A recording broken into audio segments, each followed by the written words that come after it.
नासिरीन महान कवि शाइर शेख अयाज़ जी 6वीं वरसी संदसि आरामगाह ते मल्हाई वई आहे, जिते सकाफ़त खाते भिटशा जे असिस्टेंट डिप्टी डायरेक्टर गुलनि जी चादर चाढ़े दुआ घुरी ऐं खेसि किराए तहसीन पेश कयो। वधीक तफ़सील ॾिसूं था इरशाद अली बुघियोची हिन रिपोर्ट में।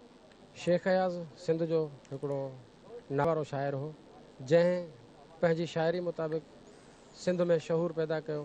असांखे खपे त हिन जी शाइरीअ जो घणे खां घणो मुतालो करियूं त असांखे सिंध पंहिंजे असुली रूप में नज़र ईंदी ऐं असांखे उहो क़ौम परस्ताना फ़िलसफ़ो ज़हन में वेंदो त असीं किथे बीठल आहियूं, असांजी क़ौम किथे बीठल आहे, असांजा हक़ कहिड़ा आहिनि ऐं असांखे अॻियां कीअं वधिणो आहे, उहो सभु कुझु असांखे शेख अयाज़ जी शाइरी में मिलंदो। तमामु वॾो शाइर हो ऐं जदीद सिंधी शाइरीअ में शेख अयाज़ जहिड़ो शाइर सिंध में न आहे।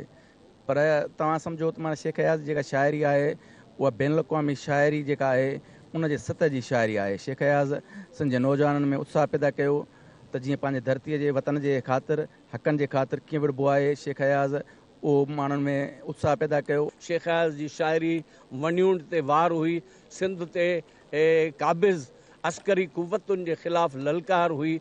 हिन पंहिंजे वतन जे आज़ादीअ जो जेको फ़लसफ़ो पंहिंजे शाइरीअ में ॾिनो उहो दाइमा रहंदो।